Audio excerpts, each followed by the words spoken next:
necessitated to eradicate the creatures that stand in the path of his conquest. If we find ritual extirpation of undesirable odors of another world, the rest must be destroyed. Is it possible that our dark past watch them and pray?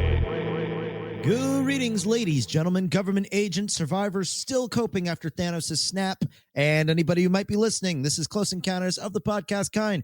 I am your host, Tasker, and we have still hired Nick.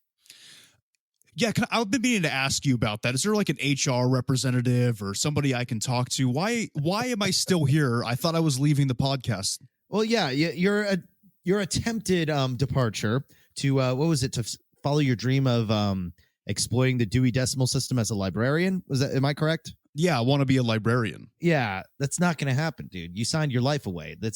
We reviewed the contract, and when we said that you needed to sign it in blood, I really thought that's what was going to get you to like walk away, but it turns out you kind of had a kink for that. Yeah, because it was like you're talking about blood, and when you start talking about blood, it's like, oh man, that just kind of gets me hot and bothered. Like kind of like sweaty under the collar. So I was in, and you tricked me. That's manipulative, and you should be ashamed of yourself. A little bit, yeah, but it does bring up the question of, who's really in control of this podcast? Who's really pulling the strings here? See, I always knew, man. I always fucking knew that you were reptilian. Since the beginning of the podcast, we've been talking about that. That's right. The evidence just keeps piling up. I mean, it could be reptilian. It could be some sort of, I don't know, some agency, some underground stuff. Like, I don't know. Those are still a thing, right? Actually, they are, Tasker, and I'm glad that you brought that up. There's something that we need to talk about. We need to just get on the table. I woke up this morning to an email from YouTube, okay?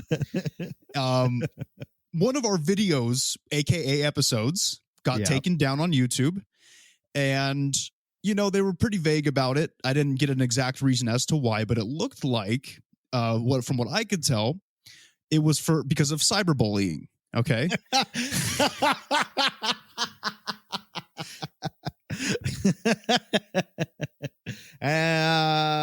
Yeah, sort of.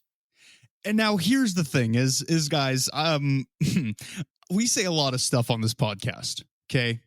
Or I should say I say a lot of stuff on this podcast that is touchy. I say touchy things, but I say it jovially. I'm joking. I'm with the guys. I'm hanging out. I'm making fun of things and people and races and cultures and breaking down barriers, right? I'm actually doing God's work. So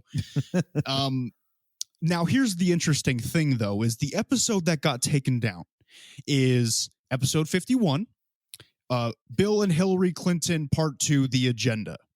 Exactly 10 episodes ago, actually. Exactly 10 episodes ago. And I just want to say that it's a little suspect to me that they thought that was the right episode to take down, despite the fact that in November, I spent 2 whole episodes railing on Native Americans in a row. They skipped over that, and they're like, oh, wait. He's starting to talk about Epstein, and he's starting to talk about Bill Clinton hanging out with Epstein. He's talking about Pizzagate and how Hillary Clinton's involved with Pizzagate. I think it's a little suspect that that's the one that they chose, and they said it was because of cyberbullying, quote unquote. Yeah, you sent it to me this morning, and I saw it when I woke up, and it was honestly, you can't write this shit. You can't make this up. It is pretty interesting, but what I think is, usually the stuff we talk about is debatably real, but Bill and Hillary Clinton, well, and that's what's also very interesting. is so the first episode of Bill and Hillary Clinton, we talked about them, what actually, was on record for cases for them. But I was looking through the outline of the episode just to make sure, we didn't really cross a line too hard. And I think what happened, in my opinion, conspiracies aside, I think it's because they're very much alive, and we did very much rail on Bill Clinton for being a baby fucker. And that's, I guess, counts as cyberbullying, even though I don't know. When I think of cyberbullying, I think of ruining some kid's life, not roasting ex-presidents. Does that count? That's a good question. And I don't think that it was warranted. Because I think what's happening here is they're afraid that we're talking about what's actually going on. I personally think it was because like I said, guys, there was 50 episodes before that of material that was probably Worse. could have taken me down on YouTube. Now, yes, I did re-listen to that episode this morning afterwards, and yes, I did rail on Africa for a while, and yes, I did, I did make a Sandy Hook joke, which I thought Tasker was going to take out, but he left it in, so it was there. That's technically your fault. But I was going to say we're on the table about kind of what we want to do about it. I mean, I guess we could make a YouTube friendly edit of it. No, hell no. If they look, guys, the point is this was like a warning, right? This was a warning takedown, they said. Now the 3 strikes begins. So we have 3 more episodes that can be taken down before our YouTube channel is deleted. Which is fine. If they want to delete the channel, hey, that means that we're getting closer to the truth, and they're afraid of a little humor. There's 2 things. They're afraid of jokes, and they're afraid of us telling the truth. So I just want to let you guys know what's going on in our lives right now as a podcast is now we're starting to get to the point where we're starting to be silenced, and it's scary. It's very weird. It is extremely weird, actually. Like, when you sent that to me, like you said, it's like, yeah, I can, like, to a degree, I can understand the decision, but also too, I know a lot of this is just the YouTube algorithm that automatically pulls things out. So maybe we just hit a couple buzzwords with Sandy Hook and all of that stuff. I could see. Well, that. we did mention how these people fuck kids a lot. Like there was a lot of those words in the same sentence, so I can see that. But it's because it's happening. So I don't know, guys. I don't know, but it's frustrating, but it's also kind of it's kind of like giving us a confidence boost because we are now in the realm of truth bringers, and truth bringers are always silenced by companies like YouTube and Google. So. You know, doesn't it? They say like the biggest honor you can have as a journalist is to get killed by the government. Yeah. So, I mean, I think we're doing a damn good job, man. I think so too. It's very, what's the word? Very validating. It feels very nice to know that, like, you know, we're already stirring up some controversy and like, yeah, it was just a little bit too particular. It's like, you know, that feeling of like, oh, damn. Surprisingly enough, we flew a little too close to the sun, I guess. We did. And I'm not going to stop, though. I'll never, ever stop talking about what's actually happening in the government. And Google can't do shit. They can't do shit. But of course, just to, you know, we are still on all of our other platforms. Everything's still there. It's just YouTube. And that's also because their algorithm's kind of ass anyways. That's nothing new. YouTube's algorithm has always kind of been garbage. And people have gotten strikes for way less. So, I mean, we can appeal it and we'll see. I mean, the worst they could do is say no, but like, you know, like I said, we'll re-listen to it. We'll see what we can do. But chances are we'll probably stand our ground. And that one might just be a Spotify, iTunes exclusive. Yeah. Oh, man. Good times, man. Good times with Google, you fucking nerd bastards. Lovely. So, we got a really good episode for you guys today on all that. Speaking of big higher ups and all these, you know, towering over us groups, we got a big one today. But before we get into that, of course, we have to see what the future holds. Nick, what is your horoscope? Reese's, shop now. Dude, I love Reese's. Well, they're delicious. Oh, it's an ad again. God damn it, dude. That's maybe someday if we ever have like an actual like cash flow, we'll be able to like afford a like real like a paid horoscope thing. Oh, man, one day, and then I'll just pay for it, and then I'll send you yours, and we can share it. Yeah, we won't have to look at ads anymore. Like, I mean, at least for this one, it's just like, they just want me to buy. Oh, wait, no. These signs have the hottest sex together. I did everything tarot cards told me for a week, and here's what happened. And, wow, dude, you can call and get readings for $6 a minute. Holy what? Yeah, man, it's a legitimate business. Wow, dude, I could do that. Me too. We could both do it. Gifted seer, visionary mystic, clairvoyant. First 3 minutes are free. That's not bad. Maybe we could start doing that as a side business, or if we ever start a a Patreon. Maybe that could be a backer reward where we just do like a tarot reading over like the phone or something. Dude, that's actually a pretty good idea. Yeah. Pretty fun. Well, we'll stick it into the books, but yep, right. No business meetings during the podcast. That was in our last business meeting we established. Yes, and that was a business meeting in the podcast, so no more of that. Anyways, what you got for us? All right. Has a new housemate recently moved in, Cancer? No. If so, you can expect this person to live with you for a while. This is good because he or she is likely to be very loving, supportive, and able to bear his or her share of the household responsibilities. You and this person, along with any others who live with you, could become very close and possibly even friends for life. Now, they didn't specify if that was a person or maybe an entity. You know what? They did not, did they? So that means... friendly ghost. It could be a friendly ghost. Now, here's the thing. My dog, one time, not that long ago, was fixated on this certain spot in our living room. It was quite creepy. And I'm one to believe that there's something there that he could see that we couldn't. Right. So I'm thinking, and sometimes I get kind of creeped out when I'm going in certain rooms or if I'm going into the basement or something like that. So there could very well be a spirit or something from a different dimension that's kind of popping its head up here and there. Mm-hmm. Well, at least, if the horoscope holds true, at least he's chilling. Nothing like violence happened or anything, huh? No, not from the ghost. No. Really? So what have you been doing? Oh, don't worry. Yeah, maybe masturbating with my belt around my neck and... Well, it's not violent yet. Well, I guess it's a little violent. It's a little masochistic, but, at least I'm keeping it to myself. You know what I mean? Yeah, you haven't gotten to the self-flagellation yet. Not yet. But I'm getting there, man. As I become more paranoid, I might end up doing that. Well, make sure.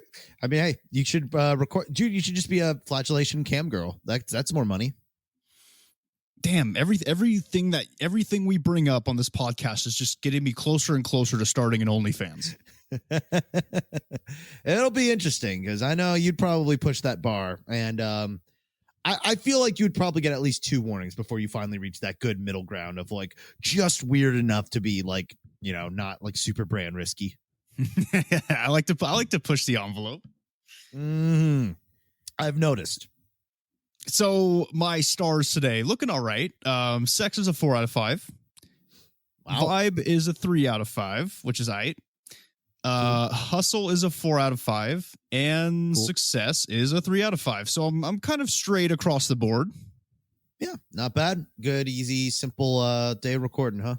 Yeah, I'd say so. How's yours looking, man? Are you looking? Is your life looking promising today? I hope so. Let's see. Love takes on an idealized and fairy tale aura today, Scorpio, as you and a current or potential partner spend time alone, talking, or just enjoy being together. The warmth, affection, and high regard you have for each other are apparent to everyone. The nice thing about it is that these feelings are likely to last. Look forward to many such days. Oh, that's very sweet. I actually just came back from seeing my girlfriend, and it was a very lovely weekend. There you go, man. Love is in the air, dude. You are loved. Fuck yeah. That's some good post-Valentine. I guess that means I did it right on Valentine's Day. But enough about that. Let me give the stars. Let's move into the episode. We got a dense one today. Sex is a 3 out of 5. Hustle is a 3 out of 5. Vibe is a 4 out of 5, just like you said. And success would be a 2 out of 5. Well, hey, man, you take that vibe. Out of all those ratings, I'll take a high vibe any day. So... Mm-hmm. And like you said, vibrations are up, and time to just roll with it, right? This is the perfect episode for you to have high vibrations on. I'm going to need you to open up that eye, buddy, because it's... Okay, perfect transition, guys. Today's episode, you saw the title. You know what it's about. It's about goddamn time is what it is, because we are... Because we are finally going in depth on the Galactic Federation of Lights. This is going to be a 2-parter episode. or series. Mm. So, it's a very important episode, guys. This is going to be one of those ones where it's notebooks out in your laps, Cornell style notes. I need everything taken down because this is important. This is shit that is going to affect your life in the coming future. Yeah, this one's going to be, I mean, we've brought this up before. Like, this is, if you've been listening to a lot of our like bigger alien episodes, Galactic Federation has been something we've brought up before. As you know, my take on it just sounds like the Covenant from Halo, but apparently there's a much more, we'll say, practical equivalent in the real world. See, first off, what Tasker did was very disrespectful, right? So we want to apologize first to the Galactic Federation of Light. It's comments like that as to why we're not in it yet. Right. And I mean, I would if they existed, but that's why we're here. You're here to try to change my opinion on this today, to make me respect them a little bit more. I'm gonna beat it into you. All right, guys. So the Galactic Federation of Light, there's a couple other names it goes by. I will be using most of them interchangeably throughout the episode because if I have to say the Galactic Federation of Light every single time, this will be like a 3-hour-long episode. Okay, so it's also known as the Galactic Federation, the Federation, the Confederation, and if you're feeling super informal and kind of disrespectful like Tasker, some people just refer to it as simply GF. See, I don't think that works because GF means a lot of things. It could be girlfriend, it could be gluten-free, it could be gunfire. I just some acronyms or abbreviations, I just think they're too vague. Exactly. It's very disrespectful. So Tasker will be using GF and I will be using the other ones, okay? Yep. Disgusting. Yep. All right. This is our first celiac friendly episode too, apparently. Yeah, guys, all you gluten-frees out there, you know that we had to do it. Man, we got you covered today. You can listen with ease and comfort. We don't want your penises falling off. Because of course that happens all the time. All right. So like I said, this will be a 2-part series. So this episode in particular will be going over background on who exactly is in the Galactic Federation. That way we know who we are dealing with. This is okay. The best way to put it is this is kind of like how Marvel did a huge buildup introducing all these different characters, right? Like Thor, Captain America, Iron Man, Black Widow, all these people before the first Avengers movie when shit popped off, right? You're introducing a roster. And this is what we're going to be doing on this episode. And this is basically the universe's Avengers. We'll put it that way, okay? The ultimate celestial crossover. Exactly. And now I know what you guys are all thinking out there. Unless you're savvy on the subject, yes, there are a lot of things to know about when it comes to the different species in this federation, and there's a lot of them. That's why this is going to be kind of a dense episode. So on the next episode, just to give you a heads up, that's when we're going to be talking about their agenda and what exactly they are trying to do. Right. So without further delay, I want you guys to go ahead and reach down, grab that root chakra hard, grab it hard. Yep. Twist a little if you got it in you. I want you guys to play a couple rounds of Bop It with your root chakra. Okay. Raise those vibrations up because we're going to dive right into this shit. Oh boy, here we go. Now, first and foremost, I need to point out up front that there are countless federations standing throughout the many solar systems, galaxies, and universes of our existence. In fact, it's really just unfathomable to think about how many there are, because not only in our reality are there countless federations, but in the other dimensions and realities that we are not in, there's also federations for those realities and dimensions. So this is like your Carl Sagan Cosmos episode, huh? This is big. Yeah, this is my Carl Sagan, Neil deGrasse Tyson bullshit. I'm bringing it out, especially on the next episode. This is just a big topic. This is a topic that's big. It's thick. It's juicy. There's a lot going on that we don't know about, but I found it. Okay. Right. And also too, you'd be happy to know, I was driving through LA today, and I saw there was this like bizarre floating object that was just like stationary, just like not moving. And it got me thinking about the movie District 9, and I was just like, Great movie. Yeah, great movie. But I ended up just being a Goodyear blimp. But like, dude, it was so like, I don't know, I'm just not used to seeing shit floating in the sky. And nobody else was either, because it slowed traffic down. Ominous. It's ominous when you see a big like something like that, like a mothership. I know exactly what you mean when in South Africa in that movie when they had that giant mothership just floating there. Dude, good movie. It's on Hulu now. People check it out. It's fucking sick movie. Oh yeah, no, fantastic movie. But sorry, just thinking about aliens, that was just something, because there's that brief second, like, because you get in my head sometimes, of that. What if, like, you know? I mean, dude, I'm preparing you for the time when you go outside and you see a giant floating object and it's not a Goodyear blimp. And then you're not going to be as surprised. You're going to be like, well, here it is, you know? Yep, I could stifle that shock value and get myself to safety. So it's almost like whether I like it or not, I'll be ready for when it happens. Exactly. You're welcome. I'm just, like I said before, guys, I'm doing God's work, and I'm a bit of a martyr, and I'm a bit of a big deal. So I'll just say, if all this nonsensical knowledge ends up saving my ass one day, I don't even know what I'll believe anymore. That you'll believe me, and you guys then you'll join the cult. But I digress. Look, today we are going to be focusing solely on our Galactic Federation, aka the one that is involved somewhat, and we'll get into that more next episode, in both the third dimension and our general vicinity in the Milky Way galaxy. Okay, that's important to note. Those are the two things that our Galactic Federation are a part of, both the dimension and the actual physical location. So it just keeps going. It just gets deeper. It's fucking deep, dude. It's unfathomably deep, bro. And I've been losing my mind researching this shit, okay? Just this episode.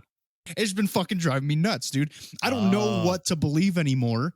And now I don't care about little things, because there's such a bigger universe out there, and there's literally federations that are whatever. We'll get into it. Okay, let's just keep moving. I'm freaking out. You know what also has really like wide expanded universes that could like really like, you know, seem to explain things is Warhammer, or any Marvel comic, or Game of Thrones. Like, just because it's big and just because it goes far doesn't mean that some group of sweaty beer stank dudes wrote all this stuff. First of all, don't talk about yourself like that. It's fucked up. Actually, I smell more like more like whiskey and deodorant. Weird combination. It's real. No, this is 100% real. And people, when listening to these next two episodes, you need to keep that in mind. It'll put your whole life into perspective. Is your your fucking dog died? Well, guess what? There's fucking millions of races out there that are looking to either eat us or protect us. All right. So think about that the next time your car breaks down and you think it's the end of the world. Okay. It's nuts, bro. So like our position of peace, relatively speaking, to the universe is more fragile than we think. Is that what you're trying to say? Oh, absolutely. Absolutely. Okay. All right. Well, enlighten me. Oh, I will. So this specific Galactic Federation that we are covering today, our Galactic Federation, was founded a little over 4.5 million years ago. Just keep that in mind as we go along. It will be important to put certain things in context that we'll be talking about for each species. Okay. Got it. So they've been around before the Earth was even created.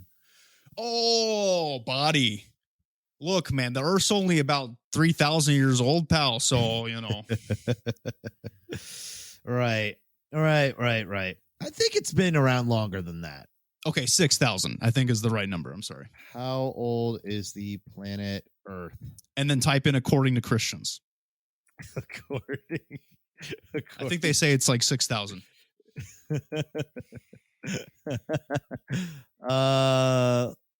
Let's see. According to Christians actually think it was 10,000 years. Wow, it just keeps getting bigger, huh? But the actual science says that Earth has been around for 4.543 billion years. The Earth has been around. Yeah. Okay. Look, first off, there's no way they'd know that. I'm sorry. Did they time travel and figure that out? You can't trust scientists, bro. Like, I don't even know why you said the real science or something like that. It's an oxymoron. It's dumb. I don't know. I don't get it. Scientists have scoured the Earth searching for the oldest rocks to radiometrically date. In northwestern Canada is actually where they found the oldest rock to ever have been dated. Wow, I can make up words too. Radiometric. I can make up words too. Blah, blah, blah, blah, blah. There, I just invented a new science. So if they can go fuck themselves. Sounding a little flustered. Where's your GF now? You shut the fuck up about. You say Galactic Federation like the rest of us. Yeah.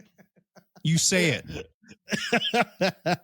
Sure. Yeah, Radiometric Galactic Federation, whatever. Okay.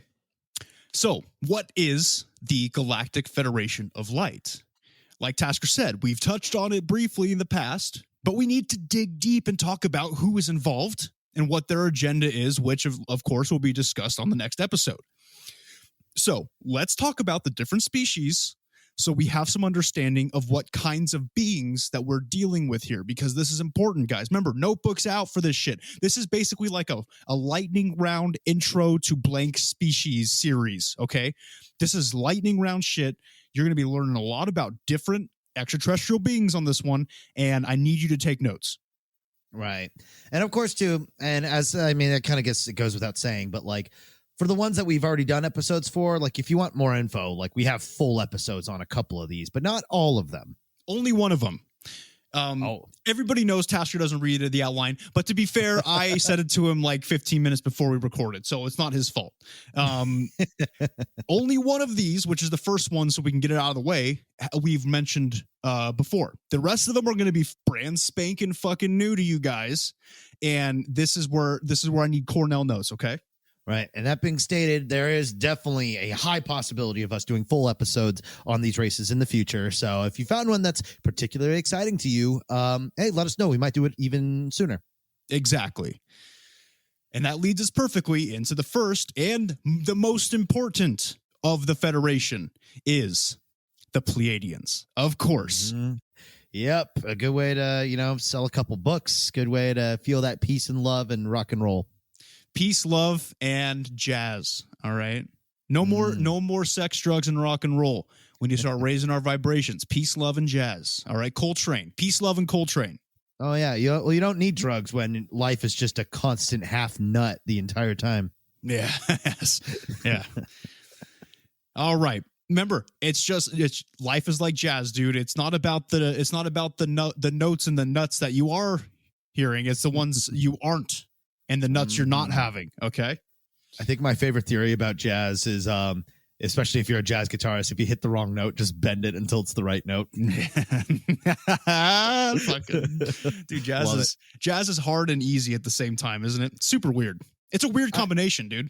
I gotta say, yeah. But though I gotta say, jazz musicians are some of the chillest, funniest people I think I've met. It's a very fun crowd, and a very fun crowd to party with, too. I can imagine, because they're a bunch of drug addicts. All right. Not all of them, but they're fun people. All right. First, Pleiadians. Look, guys, to be honest with you, I'm not going to go into detail on this because we literally have a 2-part series on the Pleiadians that we did. And if you'll recall, it was a required to pass material for the class. So if you haven't heard it, either go back and listen to the episodes. And if you have heard it, bust out those notes. Remember, that's what that notebook is for. Bust out those notes. You should know this stuff.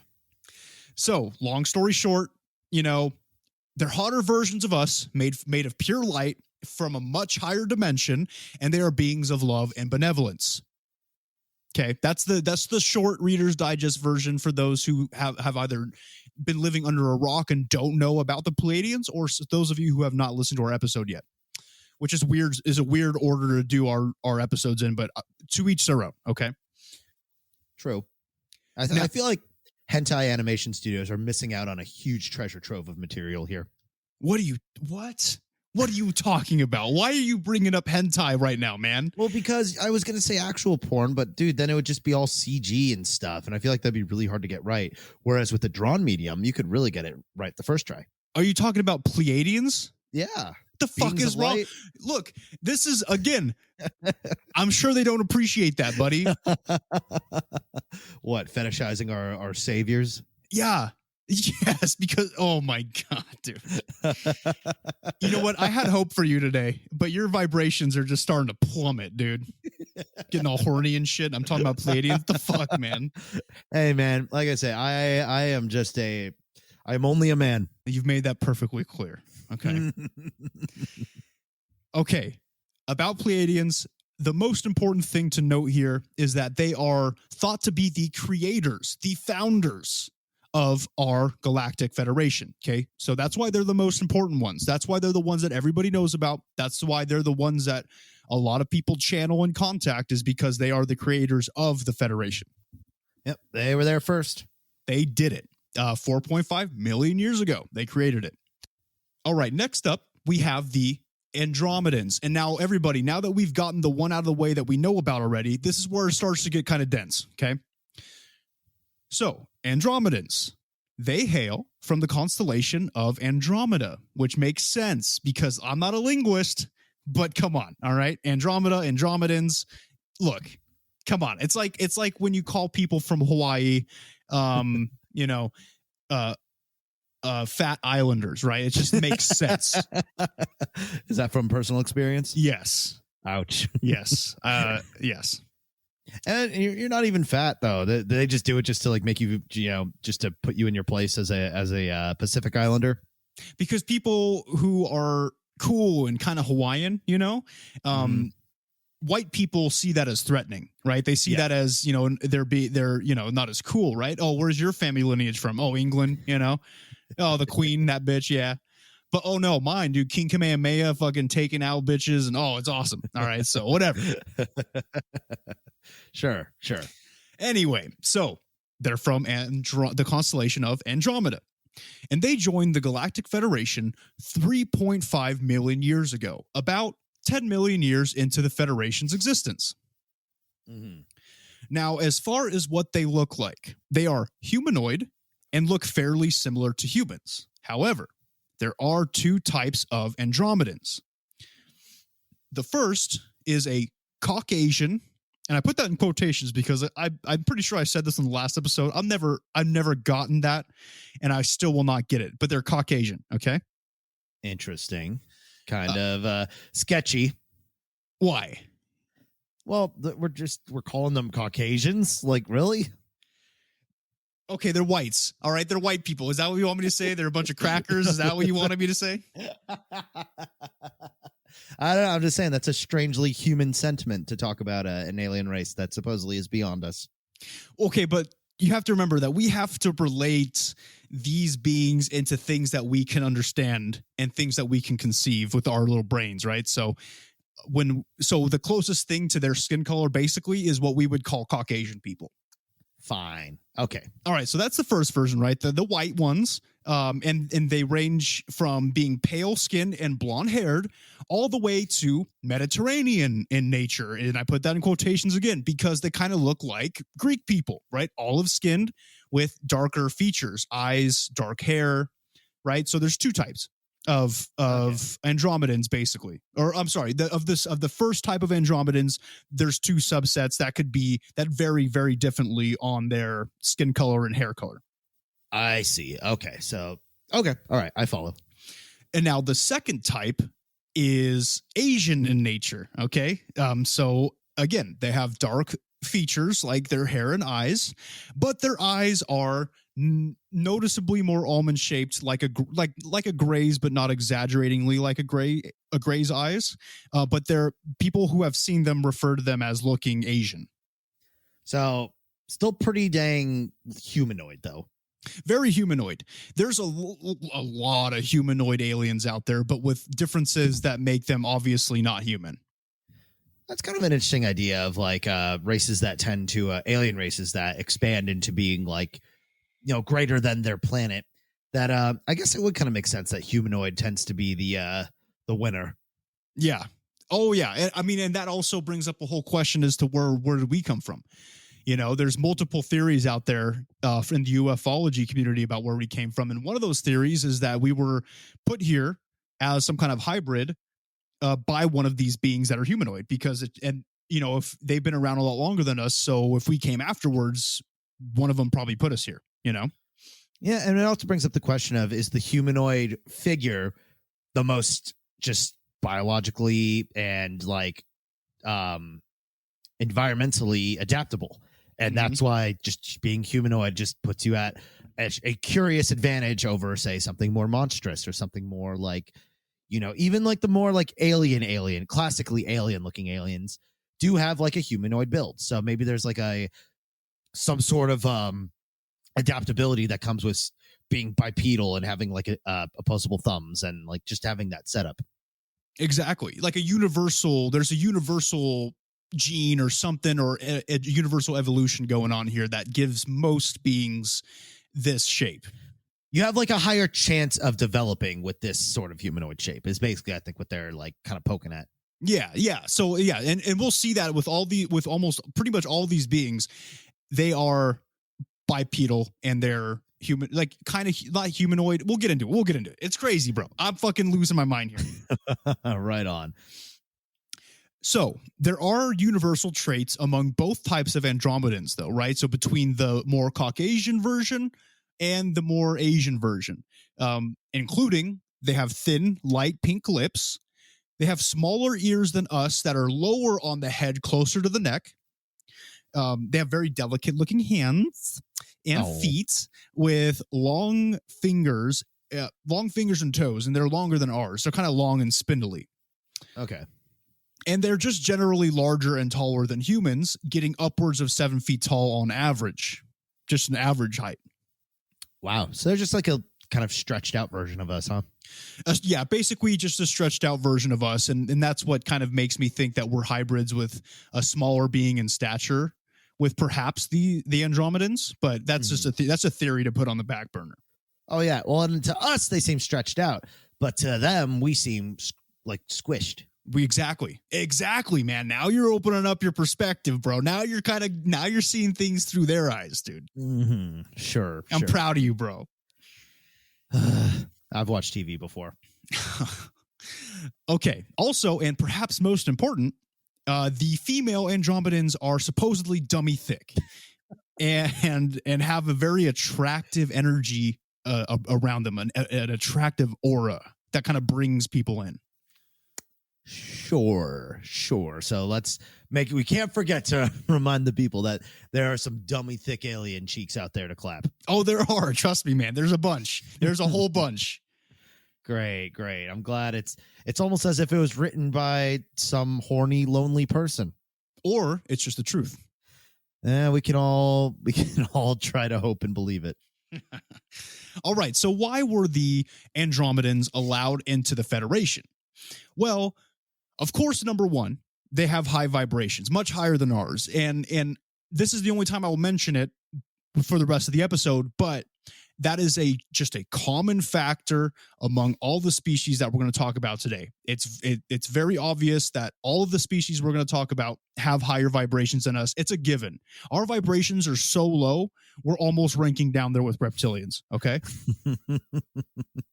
Yeah, which of course will be I'm assuming we'll get more into why we're not allowed in the next episode, but yeah, we're pretty violent in nature. We're kind of, like you said, we're just a hop and a skip away from just straight up being next reptilians, but we're not fully, we're not fully lost. Not yet. We're not, but we're getting closer, man. I mean, look, we just got some dumb robot on Mars for the 6th time, and everybody poops their Pampers as Jesus, man. Let's just fucking get somebody out there. We think that that's a scientific development. Well, do you know why they sent a robot over to Mars and why it was a big deal? Because they're looking for ancient microbial life forms? No, they're testing to see if they could fly a helicopter out there. So when we do send people out there, if we can properly have air travel. That sounds like a Benny Hill sketch. There's no way that a fucking helicopter will work in a Mars atmosphere. Look, I'm not a scientist, but from what I know, There's no way. And also, yes, one of the reasons they did bring that dumb robot again. Everybody pooped their pampers about this shit, and I will never understand it. Is because they're looking for ancient microbial life forms. Hate to tell you guys, there's no life on Mars. Okay, I hate to tell you guys, the life that we're thinking about, it does not exist in this solar system. It's far beyond our solar system. Okay, but they're trying to fly a helicopter. We can do that on Earth. All right, let's get some people. You're here complaining to me that we should send people to Mars. It's not that it's off the table. It's just, what if we send people to Mars and now we have air travel in Mars? And the only way you can know for certain if they can make it work is they got to test it. You're out here saying, no, you can't fly a helicopter on Mars. They think the same thing. That's why they're testing it. Oh, so they're going to try and get air travel on Mars just so they can charge me $50 per piece of luggage again, just like on Earth. That's not very high vibrational of them. They're just they're expanding economies. That's what they're doing. See, the problem is I don't have a problem with space travel within our solar system. The problem I have is the reason behind it. We're trying to colonize. We're trying to get fucking airports built real quick, apparently over in Mars. Well, in the meantime, we should just be doing it for spiritual purposes and purposes of finding life. I think you're reading a little too far into this. I'm reading just enough into this. I'm the only thing keeping us afloat as a fucking society when it comes to look. Okay, if you're gonna buddy, if you're gonna trust a Nazi-run organization, be my guest. This wouldn't be the first time you put your trust in Nazis, and that's fine. You know what? Sure. You can have your opinions, and I'm gonna continue having mine. I think Mars helicopters are pretty dope, and I thought you'd be a little bit more excited about that. We're doing it for the wrong reasons, man. Mars basically to us looks like an Iraq that's just really far away. You think they're just trying to find Martian oil then? We're looking for resources. We're looking for capital. We're looking basically to spread capitalism to a different planet, and it's fucked up. Yeah. Oh, and also too, I'll be the first to say, like, of course, obviously, there's going to be ulterior motives. It's a American government sanctioned, thingy. So, part of my technical terms, of course. But it's just like when people are like, Biden fucking lied about everything. It's like, well, yeah, because he's a fucking politician. Welcome to politics. Like, dude, everybody lies. I just think, Trump lied a lot more and more blatantly. Why can't we just go back to like a having like a monarchy where I could just be king and I will never bullshit anybody and I'll just tell them the truth, and you're doing literally the exact same thing that every politician's doing. No, I mean, I said I'd never bullshit though. Like, I'll just tell them straight up, like, guys, look, we're going to Mars because they got some fucking awesome rocks that we need to get, and we are going to colonize the shit out of that place. Instead of being like, oh, we'll open up airports. Oh, and it'll be so cool, and we'll have fucking helicopters. What are the helicopters for? Oh, so you can get around the planet faster and get the resources and bring them back to Earth faster and just to deplete a planet that didn't do nothing to us, man. Didn't do nothing. Sure, but see, if you watch Dr. Stone, you would understand like why having these transportational advantages is just that much more important. I don't know who Dr. Stone is. I don't watch Dr. Oz. I don't watch any of that shit. All right. It's a good show. But anyways, I think we're getting a little off track. I think we have a lot of info, and we're not even like, we're already almost at an hour, and we're not even close to even chipping into this. Okay, so Andromedans, why are they allowed in the Federation? Like I said, guys, high vibrations, just like the rest of them, so I'm getting that one out of the way, and I'm not mentioning it again this episode, okay? All of them have high vibrations. Right. But the main reason is that the main reason they're in the Federation is because of their complete mastery of every form of science, even sciences that we don't know about or cannot comprehend as tiny-brained monkey people. Galactic Sciences, it's called. Interesting. So, super science. Super science. They're just a bunch of nerds. All right. And they needed nerds in the Federation. That's what's happening. Got it. So in short, the Andromedans are the tech guys.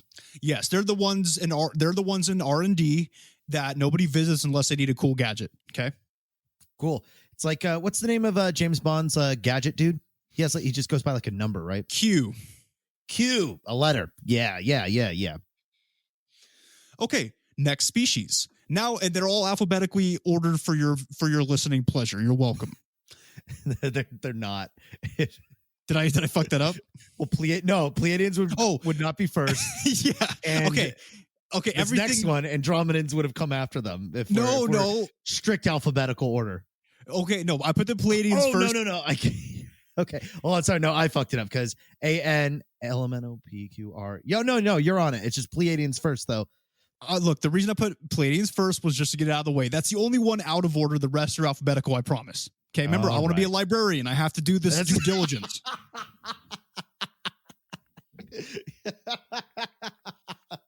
I'm glad you're committing to your goals. That's very special. Thank you. Yes. So the next species is the Arcturians. Now, the Arcturians come from the star named Arcturus in the constellation of Bootes. Bootes? Boots.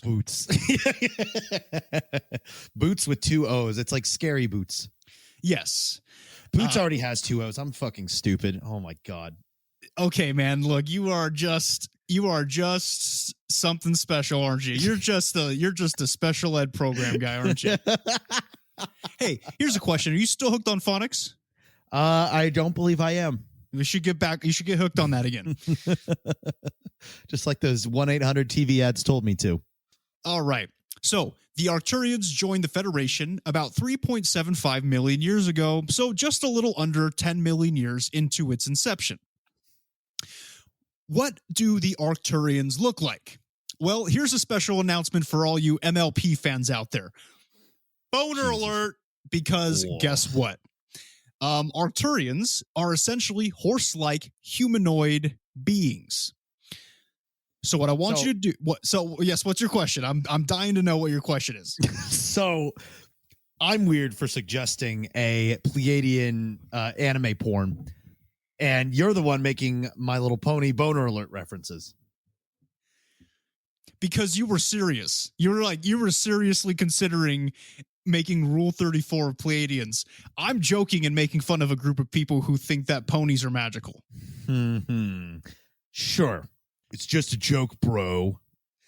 It is. It was just a joke. Well, I mean, I'm kind of not joking because bronies are right up there with furries for me. You know what I mean? Yeah. So, but that's beside the point. Yes, you were wrong to try and sexualize the Pleiadians. They didn't enjoy that very much. All right, fine.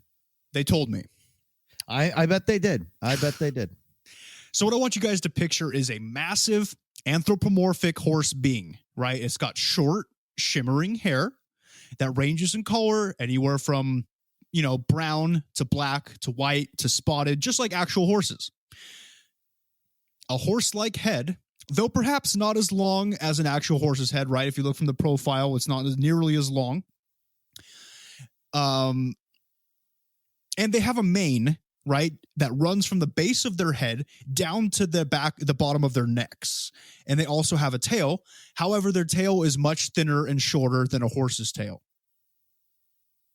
But it will always be the same color as their mane. Okay. So instead of hooves, they have hands with 4 thin, long fingers with actually no opposable thumbs for these guys. Wait, what?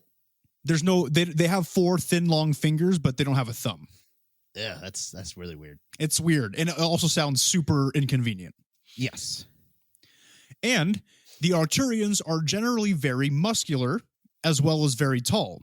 So males range from 7 feet to about 8.5 feet tall, while the females range from about 6'10" to just over 8 feet, but that's kind of reaching its limit for the females. Mm-hmm. And now something that they did not cover in my research, but something that I had a question about, right, is I wonder if their dicks are just as big as a regular horse's dick. And I think this is the second time I brought up horse dicks on this podcast, and I apologize. Maybe verbally. But it's like, if horses, like if earth horses have big dicks, like huge, they look like garden hoses, dude. Yeah. How big would a giant version of like a man horse's dick be?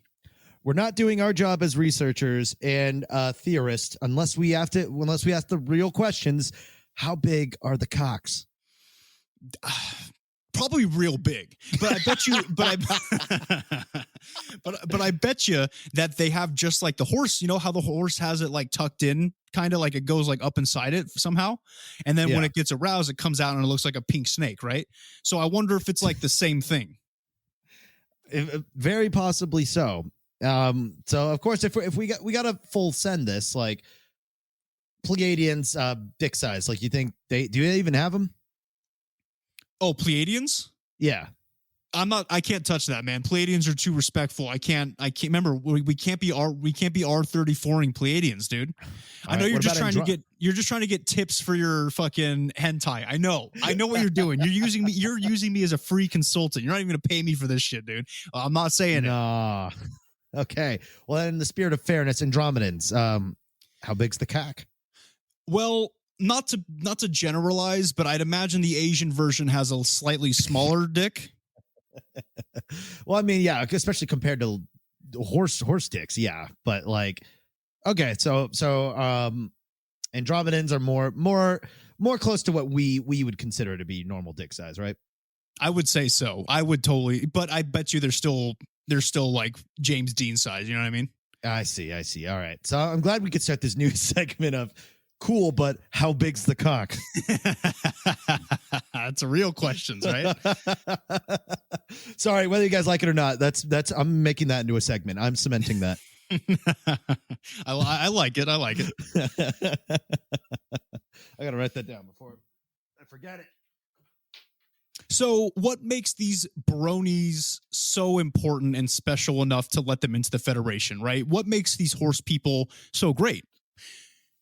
Well, the Arcturians are actually masters of time, knowing different galactic calendars inside and out, which can be very, very useful, as you can imagine. You know what I mean? And not only that, but they're actually excellent philosophers. So basically, the Arcturians are masters of time and philosophy, and that's what's making them useful for the Federation. And when you got a hog like that, you don't really have to worry about much. You can focus on the more genteel things in life. Yeah, you're not worried about getting a sports car and a big house, compensating for shit. You just sit there and ponder the universe. You already know what you got, so you can focus on deeper problems. And that's the thing too, is I have a hard enough time wrapping my head around Earth philosophy, just the little things we deal with here. So imagine being a master of galactic philosophy. Oof. To be able to look at Dionysus and tell him he's a little bitch, and that actually Dionysus would probably like that. Yeah, he probably would let the horses stomp on his balls too. So he was the one where says that he came up with that really famous phrase, the only place to spit in a rich man's house is in his face. And yeah, I think that actually I might be getting his name wrong for all I know. Is it Dionysus? I think you're right. I mean, are you talking about the actual person or how to pronounce it? The actual person. Because Dionysus is the god. Dionysius? Man, look, this ain't fucking Greek mythology class, all right? Let's get a move on here, buddy.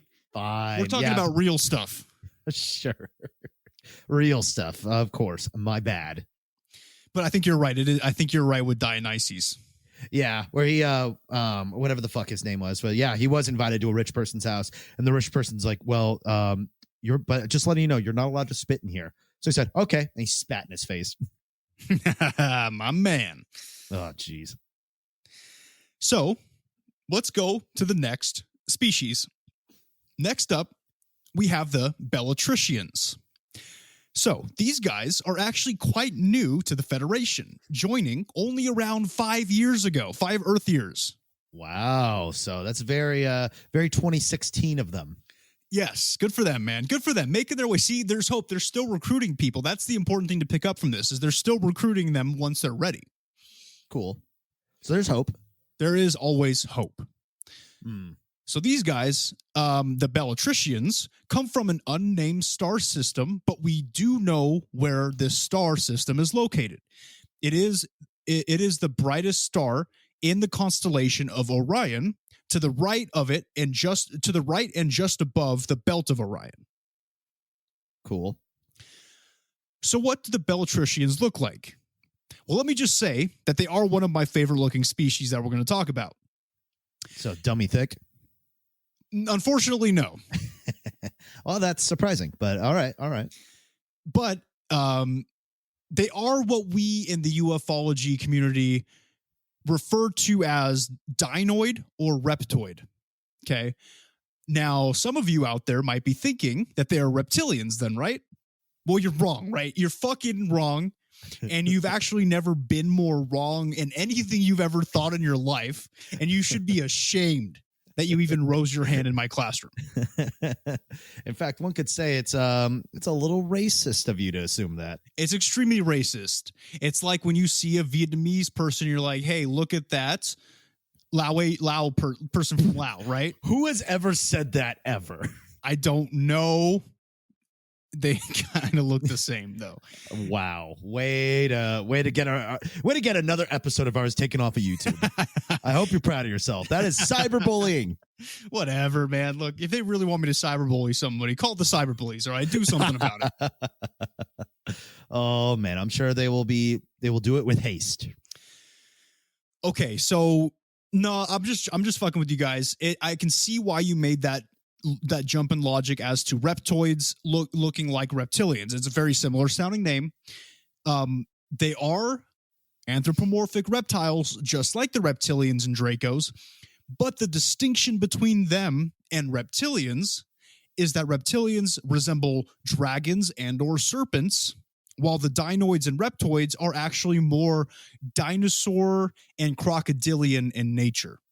Okay? I could dig it.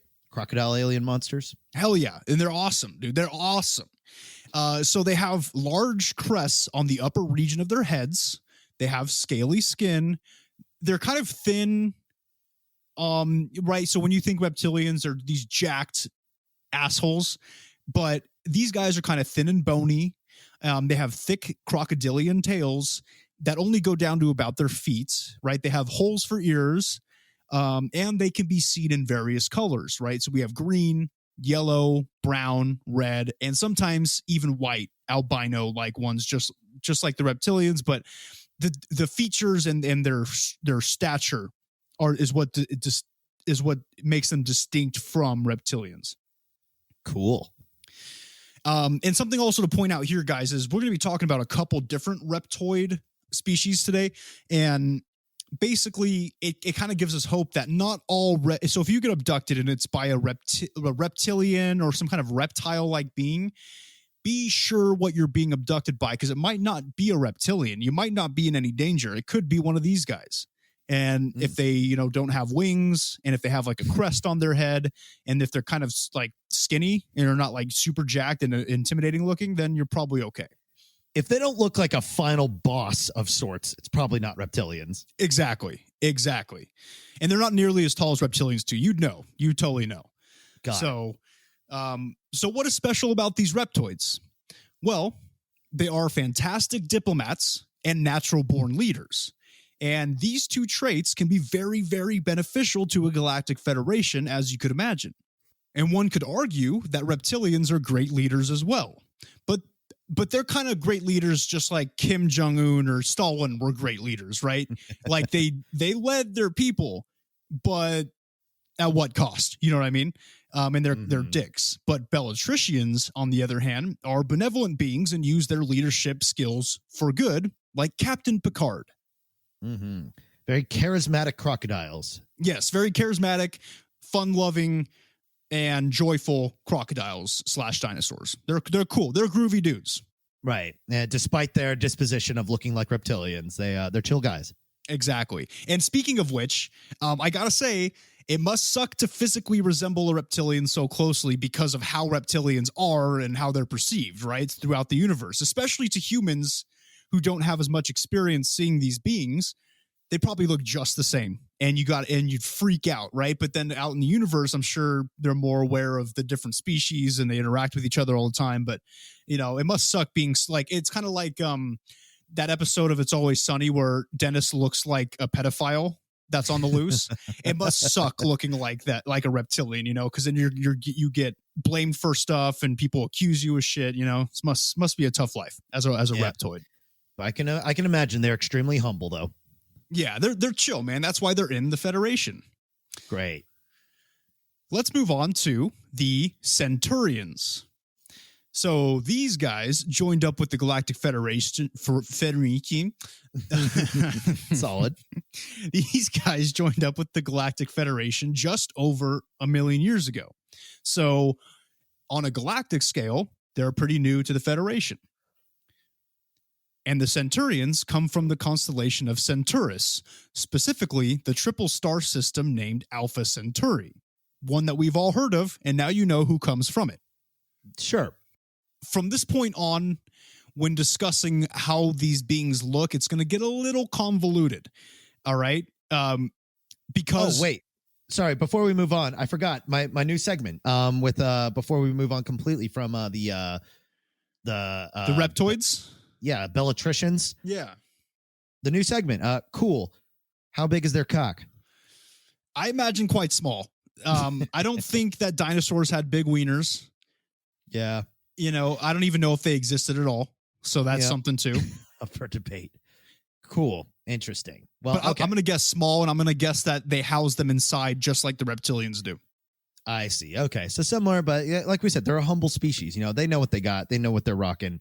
And they know it's not the, like we said last Valentine's episode, you know, only a bad artist blames their tools. That's right. These guys live by, it's not the size of the boat, it's the motion of the ocean, okay? These guys live by that. Fantastic. Anyways, back to Centurions. So Centurions, now, like I said, this is going to get kind of confusing because the rest of these species that we're covering, I'll explain. Let me start back. So there are 2 types of Centurions. And the reason behind this is because sometimes when referring to a group like the Centurions or like things that we will refer to in a little bit on the other parts of this episode, we aren't referring to just a specific race, but a group of neighboring beings from the same location. And these are known as star nations. Okay. So the Centurions is actually just a group of beings that live in the same vicinity, and they're a star nation, basically. And they do everything together. So Centurion's more a cluster of different species than it is just a species of their own? Exactly. So picture if there was life on our moon or something, and we did everything together, and we had the same ideologies, and we had the same skills, like, because that we developed together over time, and we called ourselves the T-Birds, right? Like from Greece or something. And so then now we would be known as the T-Birds. However, we're 2 separate beings that have the same path in life. Interesting. So it's like you guys do it so much. It's like we're not same like genetic species, but it's like close enough to where you could just kind of lump them all together. It's like, oh yeah, we all fall under this blanket. Yeah, I mean, usually the blankets are ideologies. Some of these dudes are very different looking, but they believe the same thing, and that's why they were accepted as a group, as a star nation, into the Federation. Okay, all right, I can follow that. So, with that being said, the first type of Centurion is another humanoid, and they look very similar to us. However, they're naturally generally muscular. They have 2 types of eye shapes.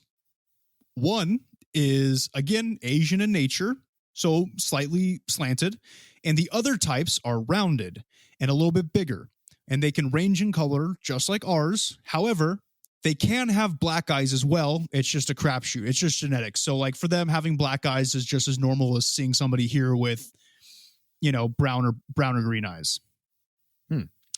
Their skin color ranges from dark brown to tanned, white, just like ours.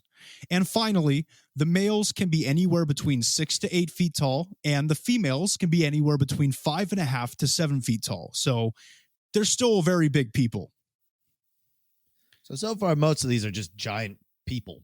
Yes, there's, I'm telling you, man, there's a lot of humanoid races out there that resemble us just a lot better.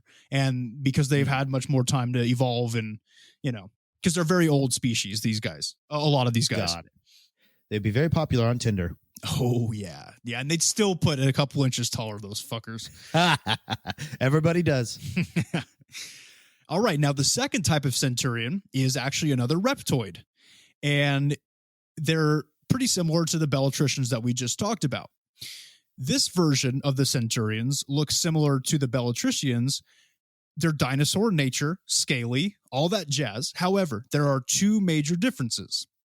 First, they don't have tails, which is probably the biggest difference.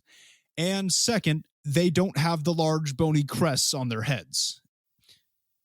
So they kind of just look like, I would say that they kind of just look like humanoid dinosaurs. So now there's nothing distinct about them as far as the tail and crest goes. Now they just look like us without hair and a bunch of scales and sharp claws and stuff. But, still skinny like us and just chilling. So just basically an anthropomorphic dinosaur with no tail, basically, is what we're looking at. Hell yeah, dude. Oh boy. Well, there's some people out there that are rock hard because of that.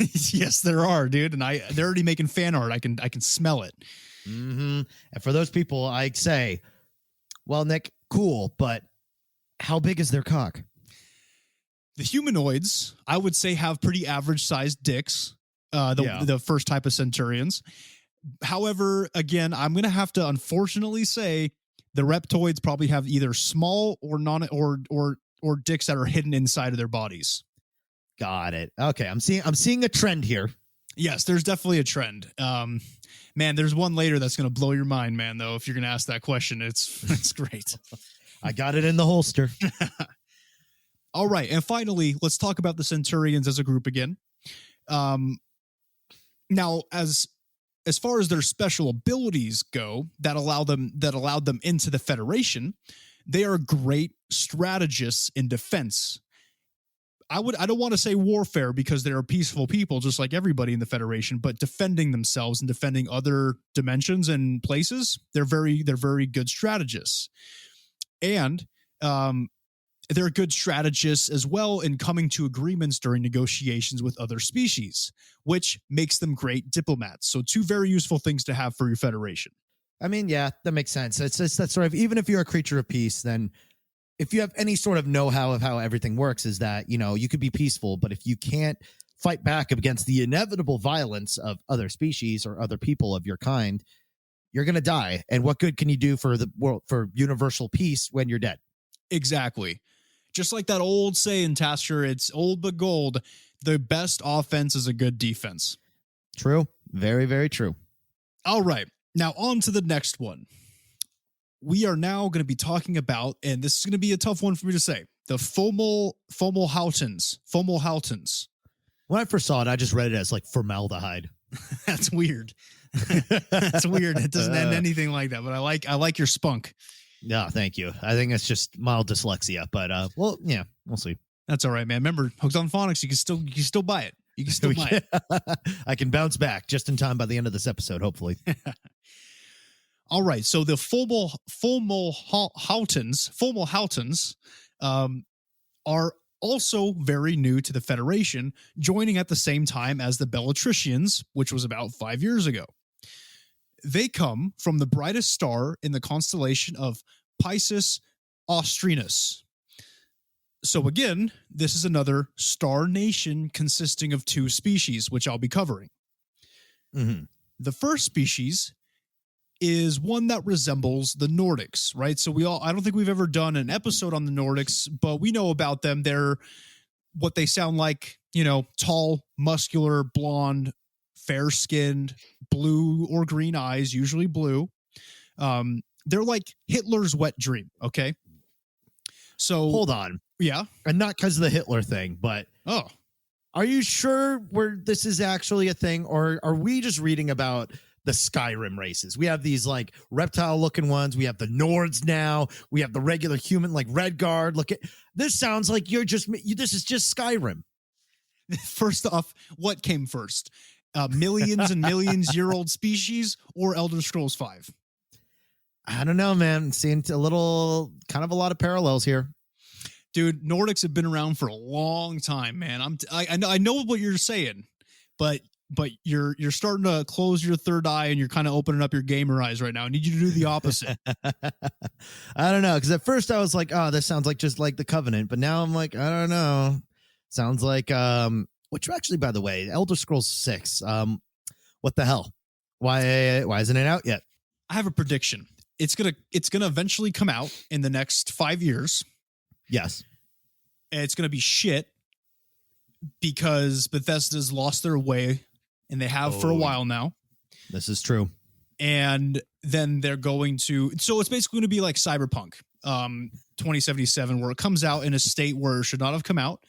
All the features that we expect in an Elder Scrolls game will not be there. And you can get cosmetics at a store somewhere for real money. That's where all that effort and time is going into, huh? Yep. Cosmetic stores. That's how they make money. But anyways, I digress. That was just my 2 cents on the matter. This seems a little too uncanny, but whatever. This has been around a long time, even before video games, man. We know. All right. So these Nordics, like I said, they look like giant Scandinavian people. And in fact, but this first species that aren't the Nordics, right? They just look like them. They're so similar to the Nordics that they're really kind of hard to differentiate between them. And that's fair because out of an infinite amount of species in our multiple universes, you're bound to run into some that look exactly the same. That's just the way it goes. Well, especially if it holds true, the whole being bipedal is like sort of like gives you a evolutionary advantage, then in which case you can almost expect it. Exactly. And the second species is, again, reptoid in nature, and pretty much just like the Bellatricians. And that is because they were actually created as hybrids between an unknown species and the Bellatricians. So this second species is essentially a descendant of the Bellatricians. So they are basically anthropomorphic dinosaurs with the head crest, the tail, all of it. And honestly, there's no real major differences between the two species, so it's hard to tell them apart as well. But we do know that they were hybrids of some sort, perhaps a little bit smaller than the Bellatricians, but that's the only difference. The only thing that I just immediately thought of was just because I've met some like Latina folk that are extremely proud of their heritage, and, you know, good for you, as you know, there's nothing wrong with that. But like, I do know that, especially in South America, there's a huge like generalization, and it's like, oh yeah, it's like, oh, you're just like Mexican, you're just which is like, no, that's why they use the word like Latina or something like that, because it's in a Latin country. And so there's like Brazilians. Is this kind of like a similar sense of that? It's like, okay, but let me stop you real quick, Tasker. So with what you're saying, first off, yes, to answer your question, that's kind of because we don't have the proper knowledge to know the differences between the Bellatricians and their offspring hybrids, right? Right. But are you implying that basically everybody in South America just looks like Mexicans? Hey, okay, don't you turn this around on me, mister. You literally just made a Hitler reference right beforehand. And you also probably got us, probably something you said is what got us off of our YouTube thing. No, it was, well, yes, it was what stuff I said.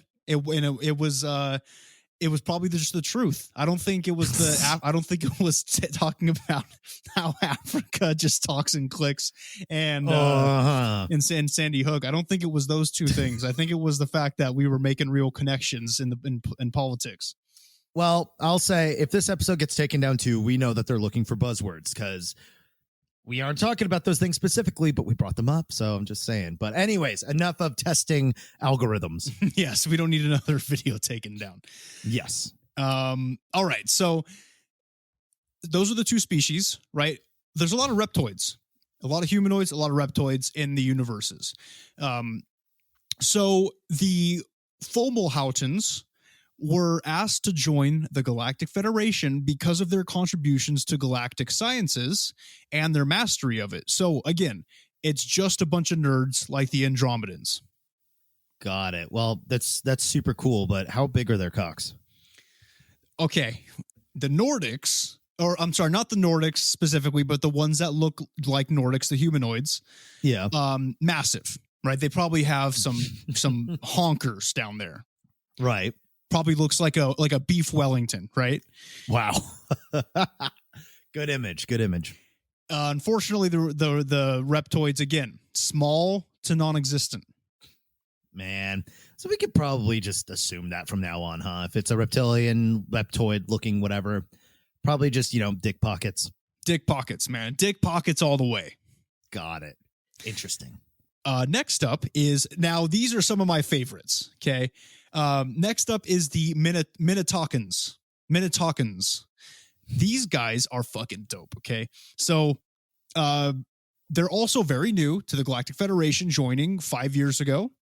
It looks, what it seems like to me now is the Galactic Federation is open to new recruits. At least ours is, right? So I think if we can get our vibration, I think if we can get our vibrations risen high enough in a fast enough time, I think we have a chance in the next 20 to 50 years. So is there like a specific cutoff date, or is that something we got to wait for a next episode for?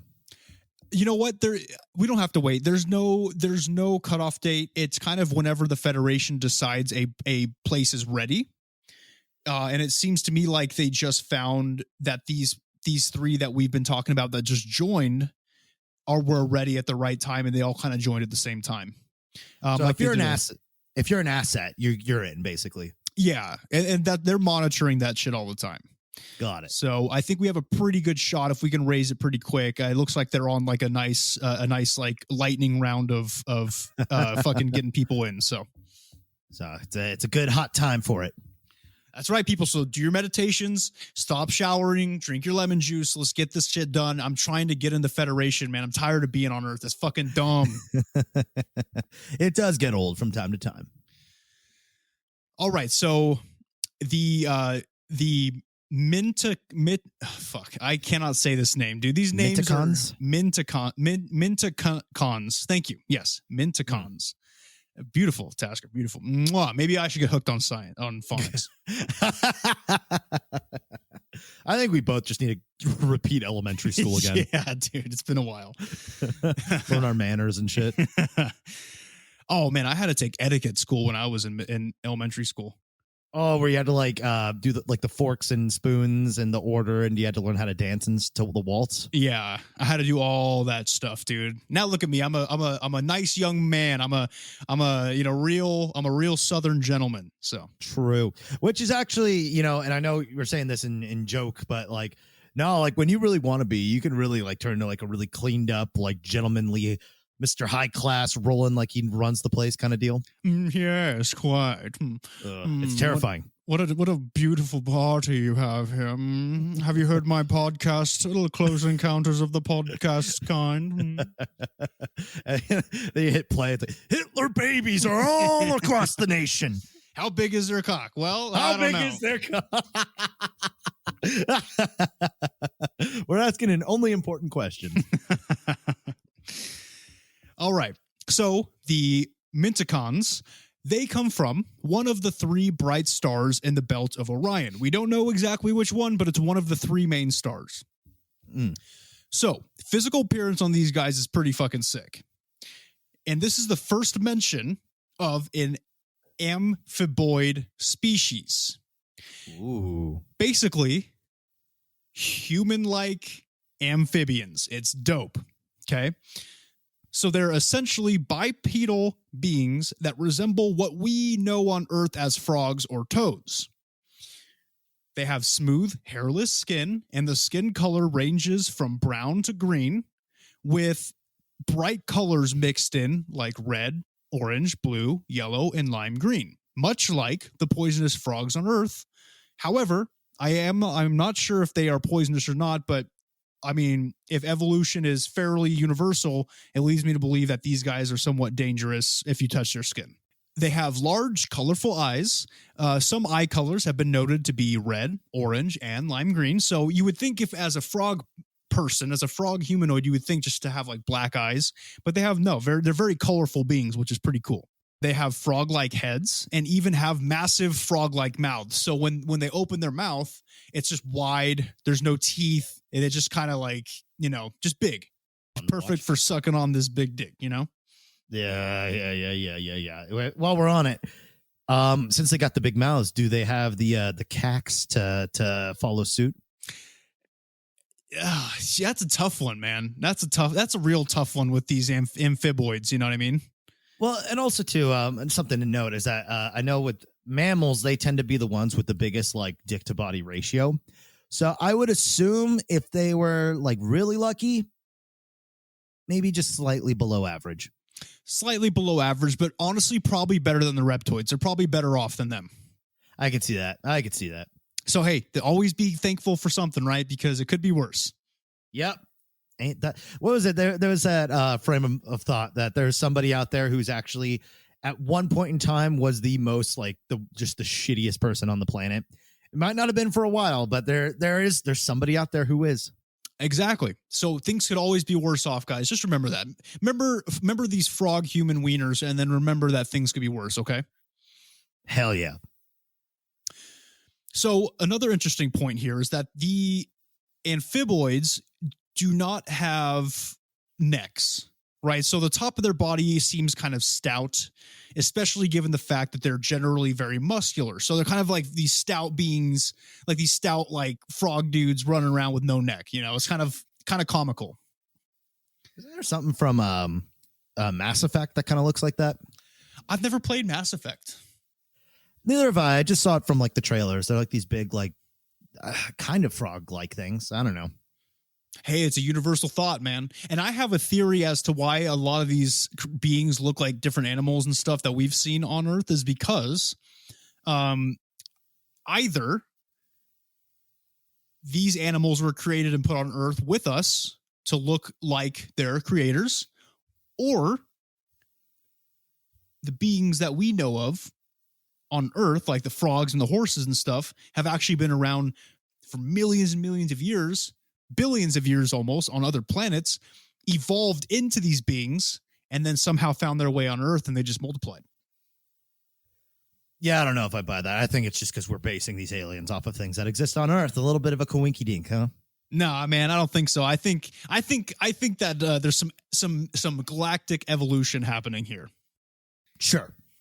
All right. Well, as you can imagine, the Minticons have webbed fingers and toes, and their toes have claws on them. So just kind of like a frog minus the claws, right? That was a good little Dr. Seuss rhyme you had there. Hey, I am a poet, and I didn't even know it, dude. I am a rapper, and I like to sit on the crapper. Good job, I'm an man. MC, and you ain't got shit on me. You got one more on you? I'm a rap master, and I'm a fap faster. Woo! Woo! Well, I'll give you points for being coherent and right off the cuff, too. So good job. Thank you. Right. Did take a year off my life, but I'll still proud of you. So these guys are actually pretty big, too, with the males being between 7 to 8 feet tall, and the females actually being a little bit larger in general, averaging about 7.5 to 8.5 feet tall. So this is the only instance we're going to see today where the females are bigger than the males. Interesting. So why are the Minticons? Yes, the I fucking struggle with that word so hard, dude. I think that I need to go back to school. Yeah. Like I said, it's us repeating elementary school might not be the worst thing. Yeah.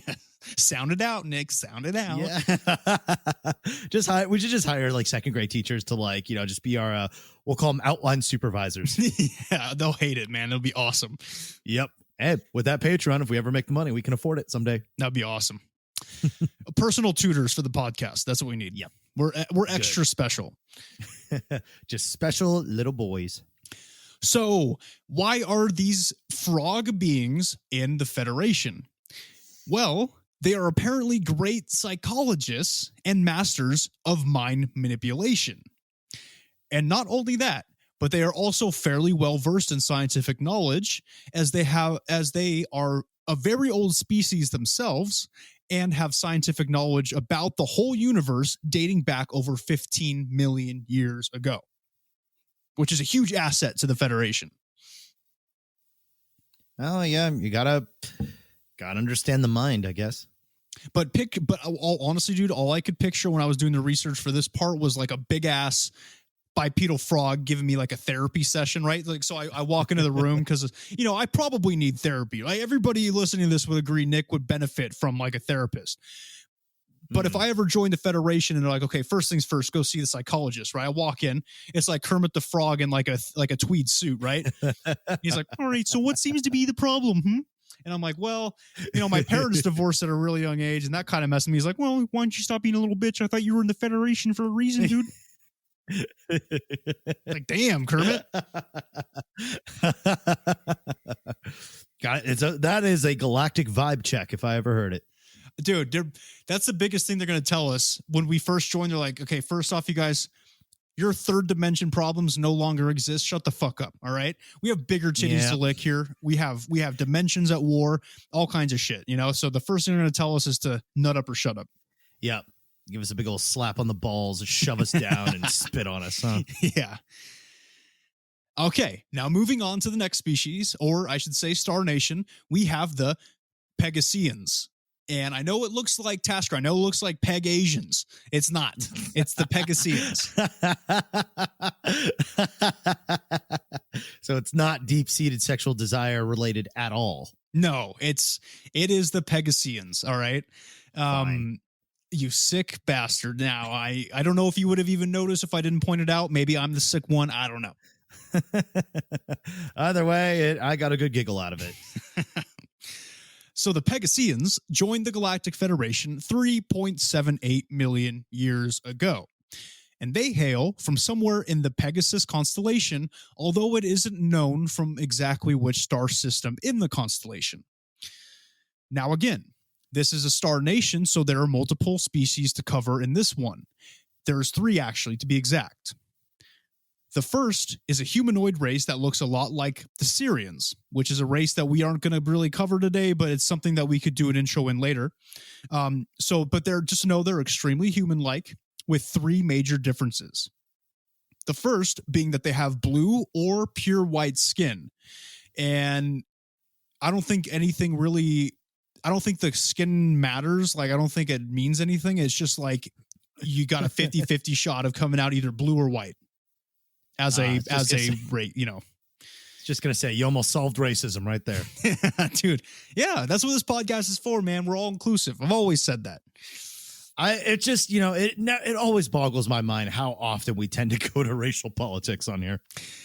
It's because we backpedal from all the dumb shit we say. Yeah, this is true. And the second difference is that they're generally a lot taller than us, like most of these beings, right? So they're somewhere between, not much taller though, which is funny. So on average, they're somewhere between 6'6" and 7'6". And third, they're just a lot hotter than us. All right. Most humanoid aliens are just a lot hotter than us, and I chalk that up to the fact that they've had a lot longer to evolve and to perfect their genetics. That's all. That's me saying it. There's so much like fan fiction-y stuff here. Like it makes me suspicious. Oh, so you refuse to acknowledge the evolution, but you talk about fanfic like you just finished writing some on Wattpad, huh? I'm just saying, I think it's really curious how the Galactic Federation is filled with a bunch of tall, attractive aliens. I'm sure that there's I don't know, man. There's got to be some kind of reason behind it. Like I said, I think it's because they just had a lot longer to evolve and to weed out the genes that are considered unattractive and not very high vibrational, Sounds like eugenics. And also too, oh shit. Yeah. All right, fine. Let's agree to disagree. I'm basing mine off of what you call science, and you're basing yours off of internet forums. That's fine. It's fine. Well, we'll agree to disagree for this moment so we may move forward. Okay, but to lose a little bit of credibility on my side, it is noted specifically for the species that the females are extra voluptuous. Just throwing it out there. Whatever makes picturing this in your head, whatever makes it more fun and easy. Look, if a blue thick alien comes knocking on your door, you won't be snickering no mo. All right. Yeah, probably something like that. I feel like I have I have something to show you after this episode. What are you looking at, man? There's kids listening to this. What are you looking at? We'll just call it internal developmental secret. All right. So porn. Okay, good. I'm glad that I'm glad you had time to look at porn while this is one of the most important episodes we've ever covered. That's good. I would do this shit's like, oh God, it's just like a fucking textbook, man. I mean, why I'm just like, I need the we're an audio medium, so I needed a visual. I have been describing aliens for an hour. I have been describing them to the best of my ability. Do you want to see? Here, I'll send you. Oh wait, no. Hold on. Let me show you. Let me show you what I'm talking about. You can see how well I've been paying attention. Is it too blurry? It's a little white, but I know that image. I already know what image that is, and yeah, that's kind of what they look like, man. All right, yeah. They're formally, and yeah, she doesn't have a vagina. That's fine. It's just she looks like a Ken doll down there. But she is blue. But she's blue. All right, good. I'm glad you're paying attention. Good. That's awesome, man. You're pulling up fucking hentai in the middle of this episode. So if I sounded a little quiet on this episode, it's because I was doing my own research. Oh, geez, man. Is that what you call it? Research? Do your research in the bathroom after the episode, okay? Hey, man, I'm just trying to contribute while you try to convince me of something that doesn't exist. You shut up, you third dimension having. All right. Let's move on. Right. The Pegasus things. The Pegasians, yes, the Pegasians, Tasker. Okay, the second species of the Pegasians are beings that highly resemble the first, being very humanoid and with the same stature. However, there are two noticeable differences. One is that their skin is either light red or orange, and the second difference is that they have feline-esque eyes, much like the Lyrians, which is another species that we will probably talk about in the future. And this makes sense with the Lyrian eyes because this species originally originated in the Lyra constellation, just like the Lyrians did, but they moved to this one. So they probably grew up around the same environment. And the third species is an interesting one because it is actually a hybrid race that was created between an unknown dinoid/reptoid race and the second race that we just mentioned, the orange-skinned cat-eyed ones, right? So these guys, this third species of the Pegasians, they have scaly skin, reptoid features with the claws and all that shit. However, their skin is red or orange, which is generally not seen in reptoid races, and they possess the cat eyes that the second race has. So they're basically like anthropomorphic dinosaur cats. Okay. All right. Well, that's where I keyed in. All right. So I could put down the hold on, let me. No, don't even look it up. What the look, man? This is not. I'm exiting out of my incognito window so I can pay more attention. Good. Oh, good. Awesome. Anthropomorphic dinosaur cats. All right. What's up with them? Well, that was it, man. You missed the whole buildup. You missed the build. I was explaining how they became to be, and then you clued in at the punchline at the very end. Oh yeah, because of course I want to hear about your Warhammer campaign. No, don't compare me to Warhammer fan. Warhammer is pretentious. All right. Fair, but still. I'm kind of pretentious too. So why are the Pegasians allowed in the Federation? They're actually a very well-rounded and versatile people. The Pegasians are masters of science, invention, and they're well-established galactic diplomats. I said that weird. So they have they're bringing a lot to the table. They're a jack of all trades. They're inventing shit, science, diplomatic. A little bit of the everyman. Exactly. And it makes sense because there are 3 different species within this star nation, so it makes sense that they're bringing a lot to the table. Got it. All right. So very, very handy people to have around. Exactly. And okay, so second to last, guys, we have the Pro Cyanines. Okay. Remember, I've never heard any of this shit said out loud. This is the first time I'm doing it. Okay. The Pro Cyanines. They joined the Federation 3.5 million years ago, so they've been kind of around for a while. They're OGs. The Pro Cyanines come from the brightest star in the constellation of Canis Minoris. And in specific, the Procyon A star system, which has 6 small planets within the system. So that's where they come from. Now, this is another star nation consisting of 2 species. The first is a species that looks like a Lyrian, Syrian humanoid for the most part. They have either blue or white skin, very high vibrations, and are very human-looking despite 2 major differences. The first being that they have large eyes, and you can really tell that they have high vibrations just by looking in their eyes.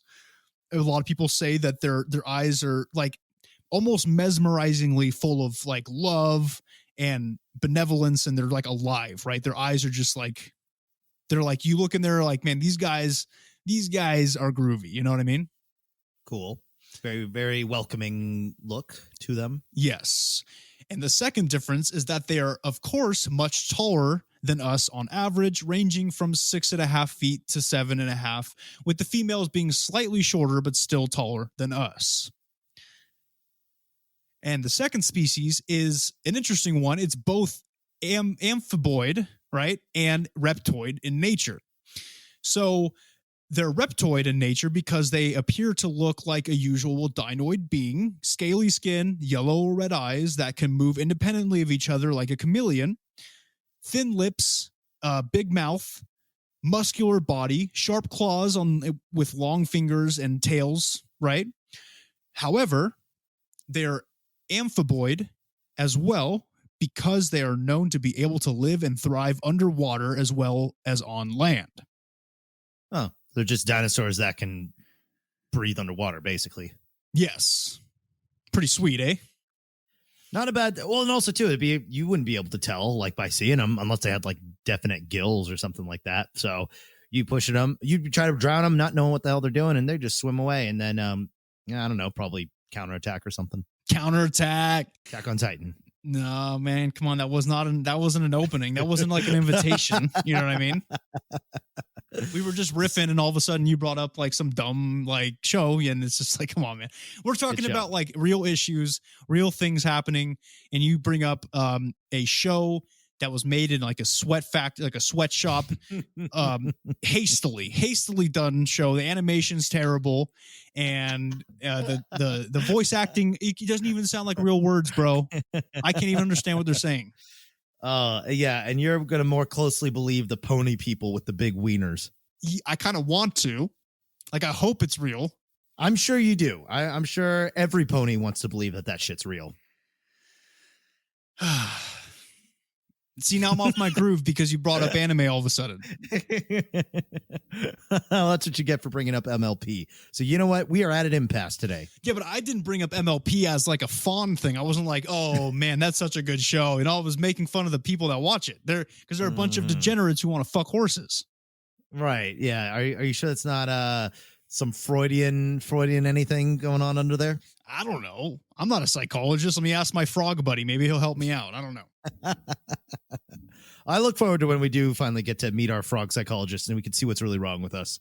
Oh, they'll never let us in once they know. They'll never let us in. Oh man, wouldn't that be funny? That we're like, because I imagine they would kind of like, do like they'd like test at random to kind of pull in, just kind of get a more like fair assessment of the human species. And lucky us, we'll be the next two. And they're going to be like, oh no, fuck no. They got at least another 300 years. Oh man, you're probably right, unfortunately. Yeah, but anyways, let's finish off with the pyrocynicals. Oh, okay, good. Just because he's a pedophile, you decided to make fun of him, huh? Allegedly.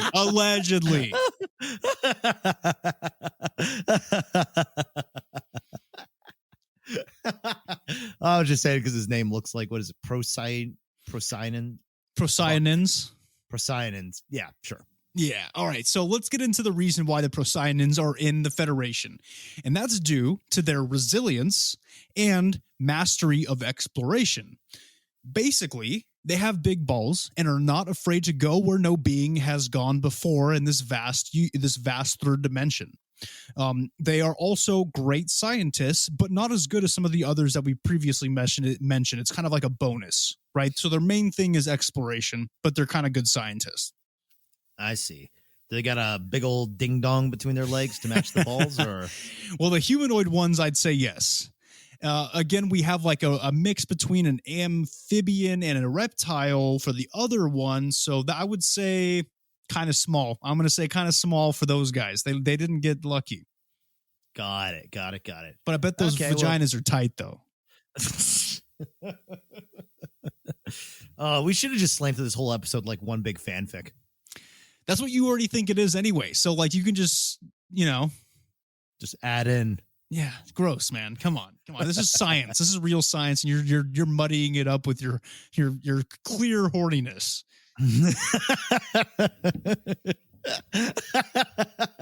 It's entirely possible. I don't know, man. Maybe it's because I shaved my head. It's just like the vibe of James Dean, just kind of DEEN, just kind of just takes over for a bit. All right, guys. Finally, we come to the last official species in the Galactic Federations, the Tau Setians.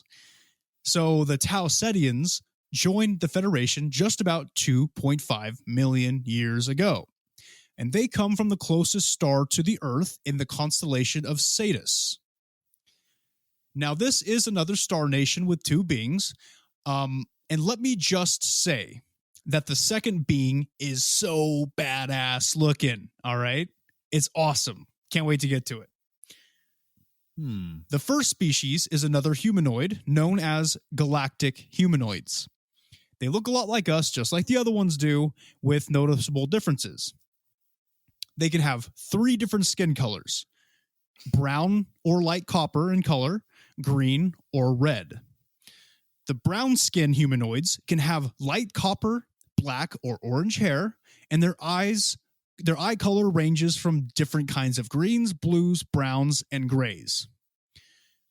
The green skin version has light green to blonde hair and can have hazel, green, or steel blue colored eyes.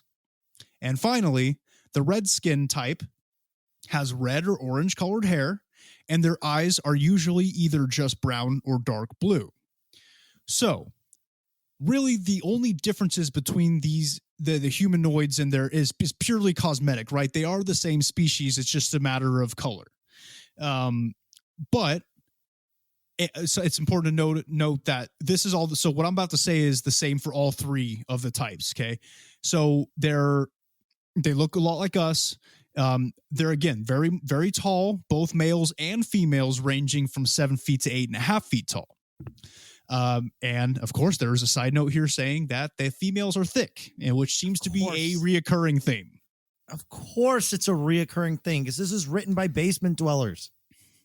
No, it's just the truth. All right. Look, if you've been evolving for millions of years to give the perfect like beautiful beings, these humanoid aliens, don't you think the females are going to be just fucking unbelievable? 60% of the species we have brought up have just been thick human women that are taller and different colored, like blues and greens and stuff. That is the only difference. Tasker, I know that you don't like science, right? I know you don't like evolution, and I know you don't like that kinds of stuff. But when you have to look at it from a different, you're looking at it like a minuscule earthly view, right? With a third dimension as your focal point. You have to look at the fact that these beings have been evolving for millions of years to perfect their genetics. Millions of years so they could look attractive to humans? Attractive. I think that with most of the beings in our universes, attractiveness is a universal trait, because there's certain things that we look for on a genetic level, right? Wide hips, you give birth to nice quick babies that way, it pops right out of there, right? You're looking for tight vaginas, right? And you're looking for big boobies, right? Because big boobies holds a lot of milk. That's the part of the podcast you play when you're at the fancy cocktail party. Have you heard of my podcast? Let me put it on. Big boobies hold a lot of milk, right? And their babies just suckle on them boobies. Oh, man. Can't wait to pitch this show to other people. We'll get picked up by Netflix or something. Yeah, we'll get our own live show or something. It'll be We'll see how long that lasts. All right, let's get into the second species that makes up the Tau Setians. This is the one that I said is really badass. This is the one that I've been waiting for. Okay. They are a race of bear-like mammaloids, right? How fucking sick is that, dude? Bear people? Yes. Like Bigfoot? Yes. Although, Bigfoot is arguably like a primate, which is, but some people do say that they see bear-like things in the woods, blah, blah, blah, But yes, essentially, they're massive, like, bear people, right? So they when I say massive, they're the biggest of the races we've talked about today. They range anywhere between 9 to 12 feet tall on average. Right? They're pretty fucking big. So they're huge furry dudes with bear-like fur that ranges in color from brown to blonde to black. And when looking at their heads, right, they have bear-shaped heads. However, their muzzles aren't as long and not as prominent when looking at their side profile.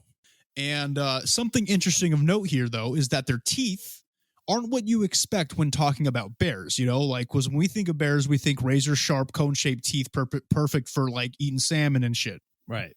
But the teeth in these beings, they look a lot more humanoid, right? So they're flat for the most part with a couple of canines, just like us, which is kind of creepy to think about, actually.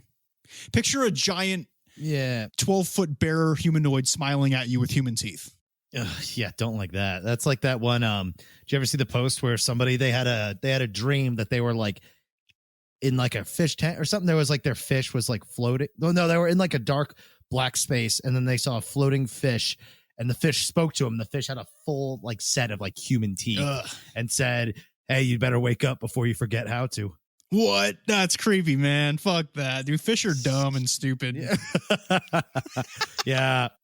They were saying that they probably in their dream, maybe in their sleep, they died for a second and then managed to wake up. That's creepy. That's creepy. There's something about things that shouldn't have human teeth. Having human teeth is very creepy. I agree. It's just that weird. I would almost say it's kind of in that similar vibe of like with Uncanny Valley when like it just doesn't feel right, Yeah, it's off, and things that are off tend to be more unnerving than things that are purposefully scary. Yeah, it is. Oh yeah, that's like why one of the most scary which somebody I remember brought this up forever ago, where they were like, I find it curious that one of the more scarier images are actually the human figure with like sunken in eyes and like wide stretched out mouths. For some reason, that's fucking horrifying to us as people. It's creepy, man. It's not natural, bro.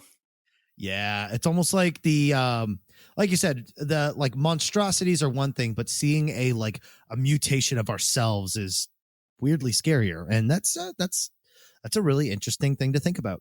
I agree, but I don't like to think about it too often. Same. I like sleeping.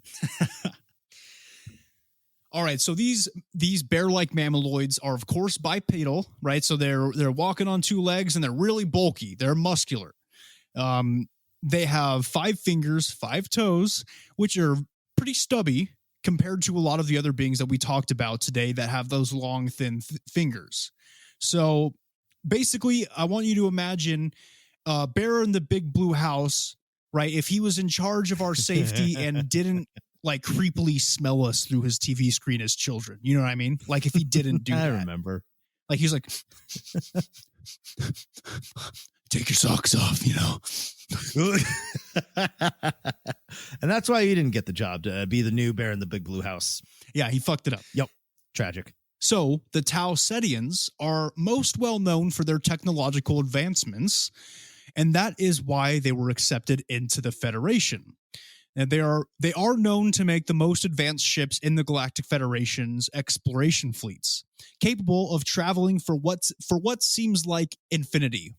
It seems like that with their help of their explorers, and with these mammaloids technology, or with the Tau Setians technology, to build the best ships that they can. And along with creating some of the best ships, they're also known for being damn good pilots and navigators of said ships. So really, they're just they're just awesome. They're like McCready from The Thing, dude. They're just fucking like these groovy dudes played by Kurt Russell, who fly really well. So they'd probably be good buds with the other race, the traveler ones. What are they called? Pro Cyanine, the thing beforehand. Yes, the Pro Cyanines, not the prolapsed. All right, it's not a pink sock that we're talking about. Nobody's butthole got ruptured. All right, they are a respectful alien nation. All right, these names are so hard, but you're right. So combined with the Tau Setians technology and their great ships, along with the great exploration capabilities of the Pro Cyanines, it's probably a killer duo, a dream team. So we're seeing the teamwork starting to kind of link together a bit. Exactly, right? So now you guys, now that we've covered the main and the official species and star nations of the Galactic Federation of Light, you're seeing how their different specialties come in handy to something that is big as a Galactic Federation, right? So we have pilots, shipbuilders, navigators, explorers, scientists, philosophers, psychologists, all kinds of stuff coming together to create a peaceful universe, right?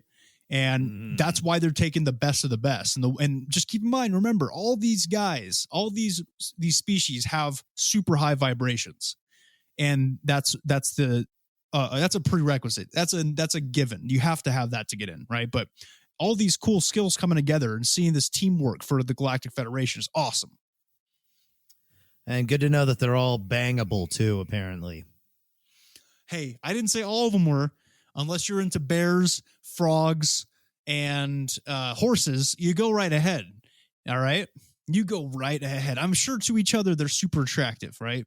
But I'm saying I wouldn't probably fall for a frog woman. I probably wouldn't. Well, yeah, but then if not them, they got the subspecies or the other side of them. That is humanoid. Interesting exception. Yeah, well, those are just different species. All the humanoids are, humanoid, right? So they'll look similar to us, and we will see traits in them that are attractive because we're attracted to humans. There's almost a part of me that, maybe the frog people and all that. Okay, maybe I could believe that a little bit more, but I feel like the humanoid version of them that we could put our wieners in. I think that's, to me, that I think they used a little sprinkle, a little extra, a little they took licenses. Wait, what do you mean? So you're talking about the humanoid versions of us, the different species that are humanoids? Yeah, I think they're made up for some horny basement dweller. You just don't understand evolution, man. And you know what? It's fine. You're not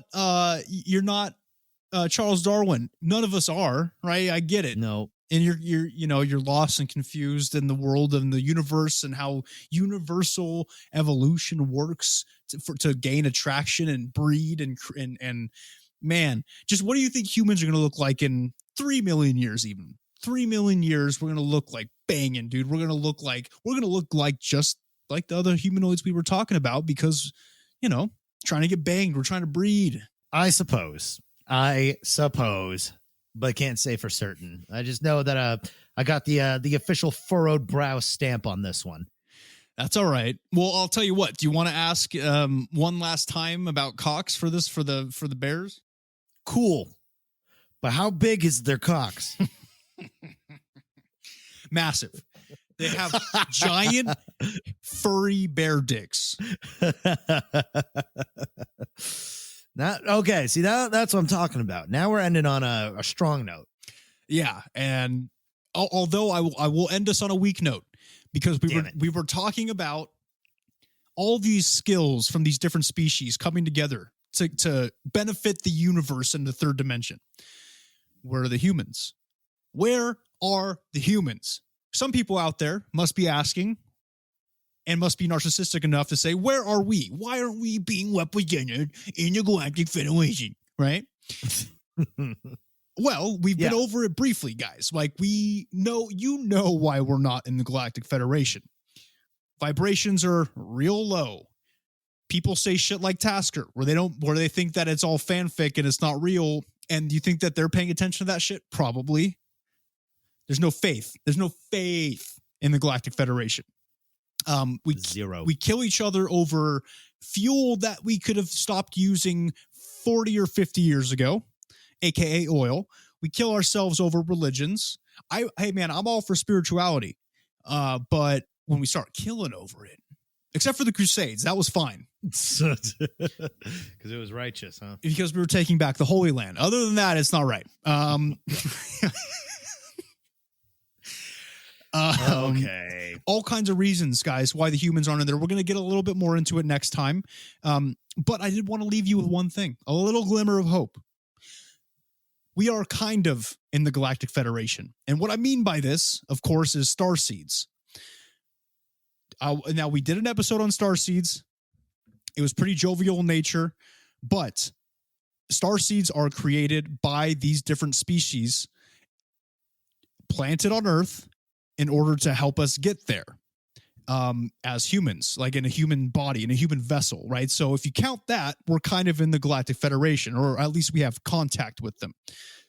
But we're going to get a lot more into Starseeds next episode. And that's it for part 1 of Intro to the Galactic Federation of Light, the roster. God, don't encourage the Starseeds, and we'll get more into that next episode, but we don't need somebody named Stacy getting all validated through all this. I mean, after doing research, man, I'm kind of thinking I might be a Starseed. Like, I'm kind of feeling in tune. You know what I mean? Yeah, even more so than you usually do. Yeah, dude. Like in tune with the universe and with not only this dimension, but perhaps the 4th dimension. Oh, well, I'm sure everybody is just so proud of you for reaching that level of self-understanding and reflection. Thank you. Yes. Congratulate me, everybody. I'm a Starseed. It's official. I just decided I'm a Starseed. I'm special. I'm a snowflake. And only I have contact with the Galactic Federation. So if you guys have anything to say to them, you come to me and I'll tell them. Yeah, I'll start encouraging you once you get your book deal. But till then, thank you everybody for being here for this. It felt like almost like an audio textbook or some sort, but we had to go through it all. We had to name them. We had to list them off, because if you don't know what we're talking about, how can we really, know what's going on in the realm of fiction, right? The realm of fiction. See, this is the kind of shit that I'm talking about, man. I just finished listing reasons off why we're not in there yet. All I got was that there is a bunch of highly creative people collaborating onto their weird, strange extraterrestrial fetishes and roping it all together. It's kind of like with Mormonism. It started off as like just some like shithead like con artist, but then it spun into its own monster. And I feel like that's where we're at right now. I am unsuccessfully convinced. And I expected nothing less, man. I'm sorry. I knew you weren't going to be convinced. It takes a special starseed mind to really understand, right, what's happening out there. I'm not saying that I'm superior or anything. But, I'm in tune. Like I said, a lot of our listeners are in tune, and I'm proud of them. I'm proud of what they're becoming and who they will become in the future. But Tasker, I got to say, I'm a little worried about your soul. And I'm a little worried, and not in like a Christian way, man. I'm kind of, but also like in a galactic way. So, say, that just reminds me of all the pamphlets they used to hand out to me on a college campus. Yeah, dude. So, whatever. But that being said, it was also very informative. I worked my ass off for this episode. I fucking did it. All right. Yeah. Yeah. I know it was a lot of information.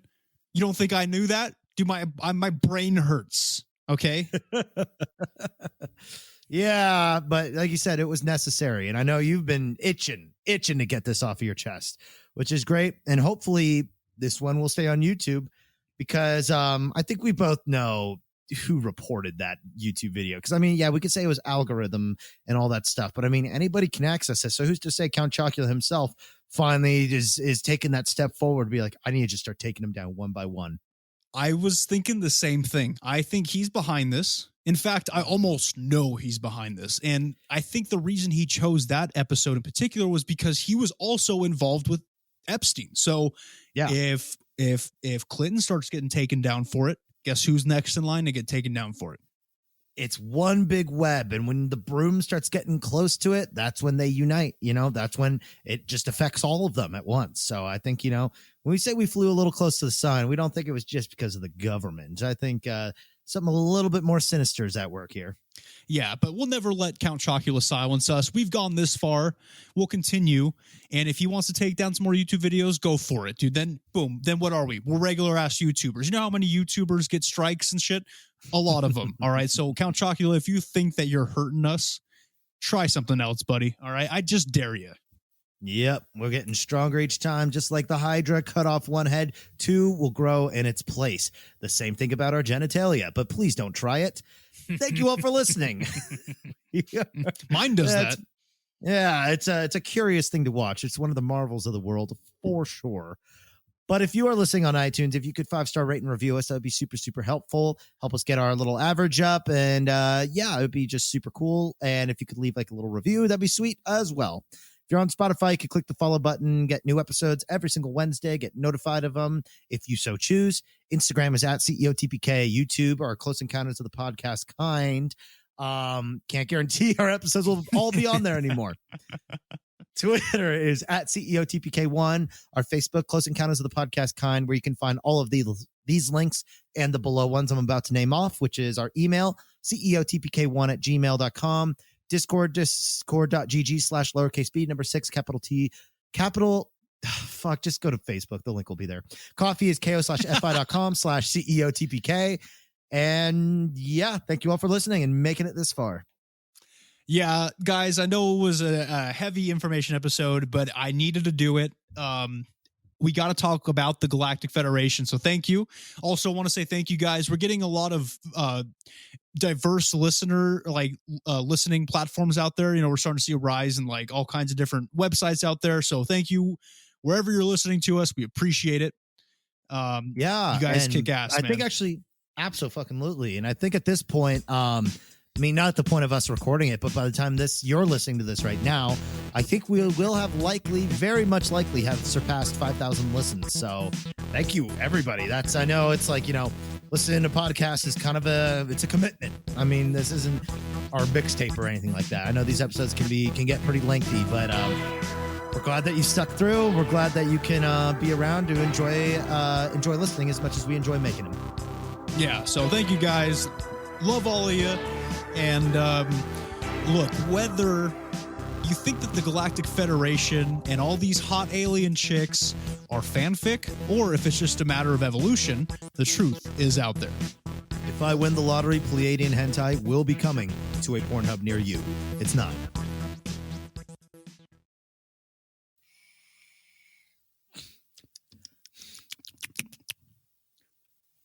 Thank you. We can cut that. That was dumb.